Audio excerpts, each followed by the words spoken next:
अलीपुर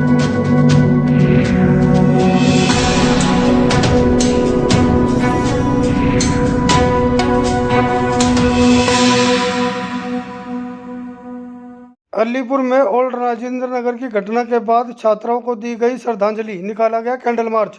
जो तस्वीरें आप देख रहे हैं ये अलीपुर दिल्ली जल बोर्ड के ऑफिस के पास बनी टंकी की है, जहां से आज ओल्ड राजेंद्र नगर की घटना के बाद कांग्रेस के कार्यकर्ताओं के साथ साथ गांव के लोगों ने भी कैंडल मार्च निकाला और प्रशासनिक अधिकारियों की लापरवाही के चलते जिन छात्राओं की मौत हुई है उनके सम्मान में एक कैंडल मार्च निकाला, जो अलीपुर के स्वामी श्रद्धानंद कॉलेज तक निकाला गया, जिसमें कांग्रेस के पूर्व निगम पार्षद, पूर्व एल्डरमैन व कई पदाधिकारी मौजूद रहे। साथ ही साथ गांव के लोगों ने भी इस कैंडल मार्च में हिस्सा लिया और शांतिपूर्वक इस कैंडल मार्च को स्वामी श्रद्धानंद कॉलेज के बाहर ले जाकर स्थापित कर दिया गया और उस घटना में मरने वाले सभी छात्राओं को श्रद्धांजलि दी गई। सर, जो कैंडल मार्च निकाला गया है, कहाँ से कहाँ तक निकाला गया है, क्या विषय था आज जो कैंडल मार्च निकाला? सर, सबसे पहले तो मैं अलीपुर की शहीदी जमीन को नमन करता हूँ।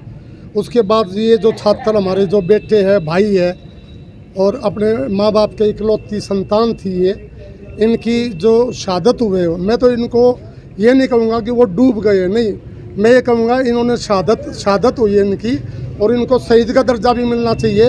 उनके उसमें श्रद्धांजलि देते हुए हमने कैंडल मार्च निकाला है दिल्ली जल बोर्ड अलीपुर पानी की टंकी से और शहीद स्मारक से होते हुए आज हम श्रद्धानंद कॉलेज, क्योंकि ये एक एजुकेशनल इंस्टीट्यूट है और इसमें भी बहुत सारे छात्र ऐसे पढ़ते हैं जो यूपीएससी के लिए एग्ज़ाम में जाते हैं। राजेंद्र नगर से लेकर पटेल नगर से लेकर मोरिस नगर, हडसन लाइन और आपका विजयनगर, सभी जगह एक कोचिंग लेते हैं। लेकिन ऐसा दुर्भाग्य है, मैंने अपनी ज़िंदगी में 67 साल की उम्र होगी आज, ऐसा मैंने कभी दुर्भाग्य ऐसा नहीं देखा कि एक दिल्ली सरकार आँख बंद करके सो रही है। 3 बंदे जेल में पड़े हैं, बाकी एक वो मंत्री है जो शिक्षा मंत्री, उसको यही नहीं पता तूने क्या बोलना क्या नहीं बोलना। और इन्होंने नगर निगम की मिली भगत से इन्होंने एक नाले बंद कर दिए वहाँ और एकदम एक सैलाब आया पानी का, थोड़ी सी बारिश में एक ऐसा सैलाब जो कोई कल्पना नहीं कर सकता। और उस सैलाब ने एक पूरी बेसमेंट को, जिसमें पता नहीं कितने छात्र थे, 3 इन्होंने शो किए। अब ये हम कह नहीं सकते कि उसमें कितने छात्र थे और उन्होंने उनकी जीवन लीला को लील लिया। मैं आज यहाँ अपने अलीपुर गांव की तरफ से, अपने कांग्रेस पार्टी की तरफ से, तो मैं इनके सबके साथ मैंने कैंडल मार्च निकाला, शांत, बिल्कुल साइलेंट कैंडल मार्च था ये। और हम वहाँ से चले थे पानी की टंकी से यहाँ तक आए हैं। हम सच्ची श्रद्धांजलि देना चाहते हैं उनके परिवारों को और इन बच्चों को। भगवान से मैं प्रार्थना करूँगा, ये भगवान, सरकार कोई भी आए, कोई भी जाए, लेकिन ऐसी दुर्घटना ना किसी के बच्चे के साथ ना हो।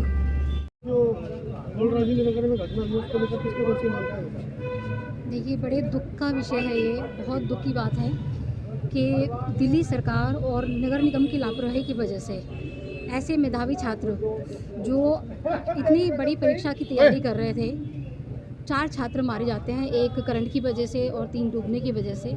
बहुत ही लापरवाही का ये विषय है और बहुत ही निंदनीय विषय है।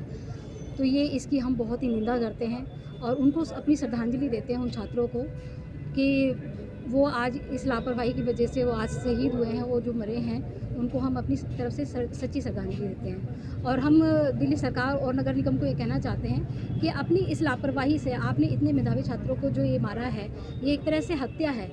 अगर वो ऐसी लापरवाही नहीं करते तो आज वो किसी के घर का चिराग थे, वो 2 लड़कियां भी थी जिसमें 2 लड़के भी थे, वो किसी ना किसी के घर के चिराग थे बेचारे, और वो आज जा चुके हैं। उनके माँ बाप पे कितना बुरा असर पड़ा होगा, उनके माँ बाप की क्या हालत हुई होगी। तो ये हमें तो बहुत ही दुख हुआ ये सुनकर जब हमने ये बात सुनी। और आज हम उनको श्रद्धांजलि देना चाहते हैं और उनको चेताना चाहते हैं, ये जो हमारी सरकार है उनको चेताना चाहते हैं कि ऐसी लापरवाही आगे कभी भी, इस तरह की घटना कभी नहीं होनी चाहिए, जिससे छात्रों का ये जो रोष ये दिल्ली में देखना पड़ रहा है, उनको ऐसे कभी ना देखना पड़े। धन्यवाद। मेरा नाम जोगिंदर सिंह है। ये जो राजेंद्र नगर में जो घटना हुई है, हम इसकी जितनी निंदा करें उतनी कम है, क्योंकि देखा है कि जिन माँ बापों ने अपना मतलब जो है कैसे कैसे पेट काट करके अपने बच्चों को शिक्षा के लिए जो है ना इतनी दूर भेजा है और उन बच्चों के साथ ऐसी घटना हुई है।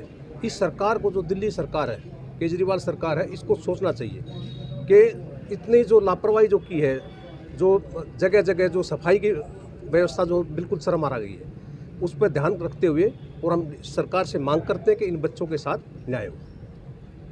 मेरा नाम सोनिया यादव है और बस मैं यही कहना चाहूँगी इसके ऊपर कि सबसे पहले भगवान जी से मैं ये प्रार्थना करूँगी, भगवान जी कि जिनके साथ में ये हादसा हुआ है उनके माँ बाप को शक्ति दे और बहुत शक्ति दे, क्योंकि दुनिया में अगर सबसे ज़्यादा सुख हम महसूस करते हैं तो सिर्फ अपने जितनी भी कमाई हम कमा लें, जितना भी सब कुछ कर लें, बस हम किसके लिए करते हैं? अपने बच्चों के लिए, अपने परिवार के लिए करते हैं। उन माँ बाप ने पता नहीं कहाँ से कर्जा करके कैसे करके उन बच्चों को पढ़ाने के लिए दूर भेजा है। उनको यही नहीं समझ में आ रहा होगा कि आखिरी कॉल कब उनसे बात हुई होगी बच्चों से, कि क्या वो पूछते हैं खाना खाया है कि नहीं, कैसे रह रहे हो कि नहीं, और उनके कानों में जब ये सूचना गई होगी कि आज उनके बच्चे के साथ में हादसा हो गया, तो ये दिल दहला देने वाला हादसा है। सिस्टम की गलती की वजह से हमारा यूथ आज ऐसे मोड़ पर आके खड़ा हो गया है कि मैं क्या आपको बताऊँ कि मेरे पास 3 बच्चे हैं, मैं अपने बच्चों को कैसे पढ़ा रही हूँ ये मैं जानती हूँ, मेरा परमात्मा जानता है कि एक बच्चे का दुख क्या होता है, ये माँ बाप से ज़्यादा कोई नहीं जान सकता। और दुनिया का आप चाहे लाख पैसा ला के उनके कदमों में रख दो, चाहे आप लाख उनके लिए कुछ कर दो, लेकिन हम उनकी भरपाई नहीं कर सकते। बस मैं ये कहना चाहूँगी, उनकी आत्मा को शांति दे और शांति दे।